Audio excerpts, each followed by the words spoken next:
కూటమి ప్రభుత్వం ఉద్యోగ ఉపాధ్యాయులకు ఇచ్చిన హామీల అమల్లో చిత్తశుద్ధి లేదని యూటీఎఫ్ జిల్లా అధ్యక్షులు మాదన విజయ్ కుమార్, ఏపీ జేఏసీ బద్వేల్ తాలూకా కన్వీనర్ నరసింహారెడ్డి విమర్శించారు.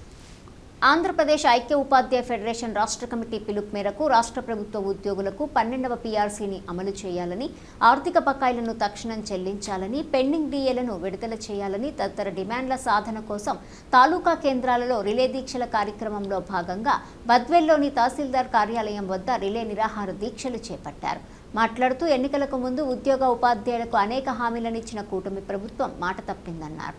అధికారం చేపట్టగానే ఉద్యోగ ఉపాధ్యాయులకు మెరుగైన వేతనాలను అమలు చేస్తామని, ఆర్థిక బకాయిలను రోడ్ మ్యాప్ ప్రకటించి 6 నెలల్లోగా చెల్లిస్తామని, పెండింగ్ డీఏలను విడుదల చేస్తామని, సిపిఎస్ విధానాన్ని రద్దు చేసి పాత పెన్షన్ విధానాన్ని పునరుద్ధరిస్తామని ఆర్భాటంగా హామీలు ఇచ్చారన్నారు.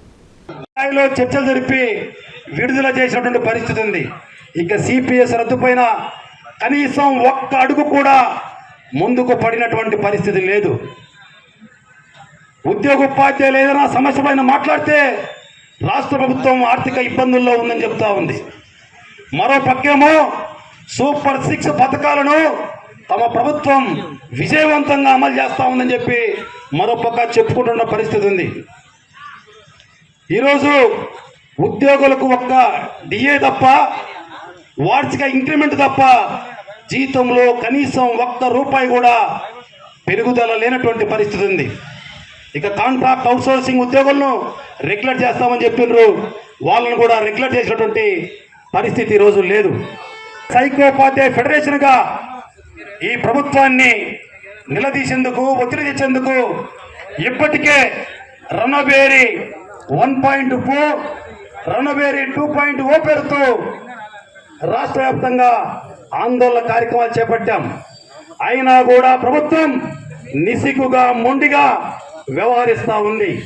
కనీసం సమస్యలపైన పిలిచి మాట్లాడి పరిష్కరించడానికి కోసం కూడా ప్రయత్నం చేయడం లేదు.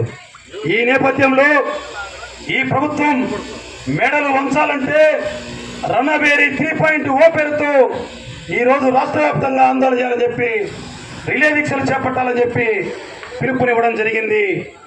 మరి ఇది కేవలం ఆరంభం మాత్రమే. రాబోయేటువంటి రోజుల్లో రేపు 1-2 గదులు కలెక్టరేట్ దీక్షలు చేపట్టబోతా ఉన్నాం. అదేవిధంగా 15 నుంచి 19 వరకు రాష్ట్ర కేంద్రంలో దీక్షలు చేపట్టబోతా ఉన్నాం. 28వ తేదీన చలో సెక్రటరియట్కు పిలిపించి సెక్రటరియట్ను ముట్టడించడానికి సమాయత్తంగా పోతా ఉన్నాం. ఈరోజు యూటీఎఫ్గా ఒక సంఘమే కాదు, ఈరోజు వచ్చినటువంటి ఎన్జిఓ మిత్రులు, పెన్షనర్లు, ఈ రాష్ట్రంలో ఉన్నటువంటి వేధించి మన వల్ల ఇబ్బంది పెట్టిందని ఓపీఎస్ను అమలు చేస్తాం, సిపిఎస్ను రద్దు చేసి వెంటనే ఓపీఎస్ను అమలు చేస్తామన్నారు. 2 సంవత్సరాలైనా ఇప్పటికీ గత్యంతరం లేదు. తర్వాత పోతే మన పవన్ కళ్యాణ్ గారు ఆనాటి పాదయాత్రలో అద్భుతమైన స్పీచ్ ఇచ్చారు. మా నాన్నగారు ఒక కానిస్టేబుల్ నుంచి ఓ ఏఎస్ఐగా రిటైర్డ్ అయ్యారు. ఓ చిన్న ఉద్యోగస్తుడు బిడ్డలను, కుటుంబాన్ని పోషించుకోవాలంటే, ఆ పిల్లలను చదివించుకోవాలంటే, ఆ పిల్లలను వివాహాలు చేయాలంటే ఎంత ఇబ్బందిగా ఉంటుందో మాకు తెలుసు. మరి ఇవన్నీ కూడా ప్రతి ఉద్యోగి మెరుగైన జీవన ప్రమాణాలు పెంచేందుకు మా యొక్క కూటమి ప్రభుత్వము తప్పకుండా అమలు చేస్తుందని పలికినారు.